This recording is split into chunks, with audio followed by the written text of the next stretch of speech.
We are jumping in mid-series and spawning in the bottom left-hand corner of Romanticide LE. This player is currently up 1-0 in this best of 3. He's a Canadian Protoss. The red Protoss, it is TriGGeR. And spawning in the top left-hand corner of Romanticide LE, we have the Peruvian Protoss player. He is blue, also representing Alpha X. It is SabeRLighT.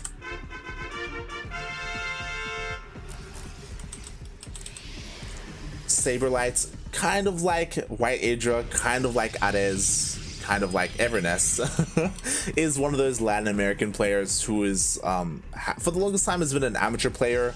I remember when he was Diamond and has slowly risen the ranks to Masters, and at this point, I believe he's around Masters 1, I believe around 4.8, 4.9k MMR, and oh my god, I was about to say, every now and then he can take games of these players, but yo, TriGGeR, he knows what we want on this channel. He is spicing things up here with a proxy, gateway, and proxy forge. This is disgusting. Oh boy, SabeRLighT, he gets across the map. He scouts that there is nothing here in the main base. There are no gases, there's no pylon, there's nothing here. Where is it? Mate, it's across the map, and he knows it. So SabeRLighT, he's trying to wall off here at his main ramp. He still doesn't really know what's coming his way. He sees a pylon here on the low ground, but there we go. The cannon rush has begun. And as a reminder, this isn't just a cannon rush. There are zealots on the way too. Disgusting. Again, there are no gases and there's no cyber core, so there's not going to be like a robo follow-up or anything like that. It's just straight up zealots and cannons. Minerals, that's all you need. Who needs gas in PvP? Not TriGGeR.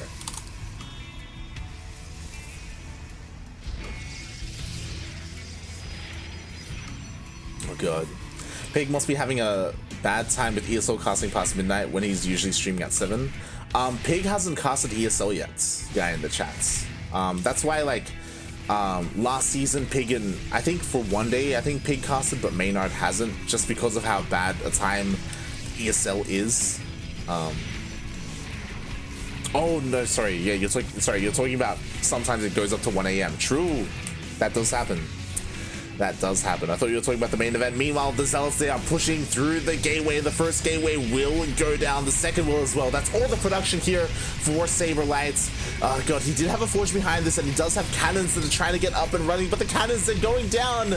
Oh god, the shield battery is not in range of the Nexus. There are no overcharges here, and the cannon it's just barely surviving. Ay, ay, ay. And with this, can SabeRLighT hold? The problem is that he doesn't have any more gateways. He has 0 gateways right now. So he's like kind of holding on a little bit. We do have another wave of zealots. TriGGeR needs to like calm down and just bank up the zealots, I feel. There we go. As he's kind of chilling here. There's still only 1 cannon, but 3 more on the way. And so far, SabeRLighT, he's holding his ramp. He's holding quite well. Behind this, TriGGeR has taken his gases. He has his cyber core on the way. He's working on that follow-up. As crazy as that sounds.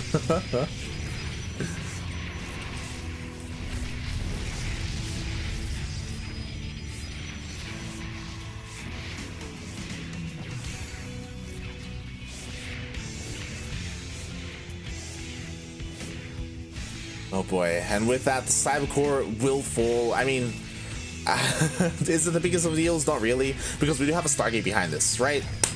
It's all good. It's fine here for SabeRLighT. And with that, like, yo, can SabeRLighT take this game? Like, I'm envisioning a world where a Void Ray comes out, right? A Void Ray is going to be able to clean this up from the high ground. Nothing else here shoots up. TriGGeR is going for Adepts. This is honestly pretty smart. So these Adepts, sure, they can't do anything about a Void Ray, but they're going to shade past all of this and go into the mineral line and just decimate the economy of SabeRLighT. And then he can focus on things like Stalkers, right? Oh boy, but here we go. The Adepts, they get in. Oh, and the probes are falling. Oh god. Oh god. Ay, ay, ay. Probes are going down one after the other.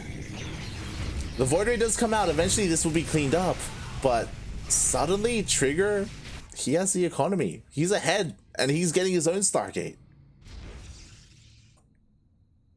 So we're kind of transitioning here. Like things are kind of evening up in a way where SabeRLighT, he should be able to clean up everything here. The cannons, the pylon, the zealots. But the adepts, they keep shading in. There's zero income for SabeRLighT. There's zero. There's nothing here. Oh my god.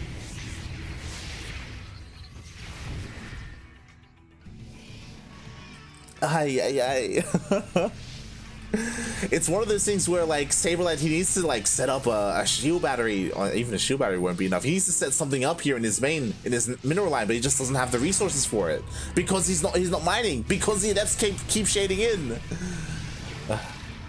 Finally, the adepts get cleaned up, but behind this TriGGeR, he expands, you know, because obviously this was a macro opener, Kappa, like, obviously you expand behind this.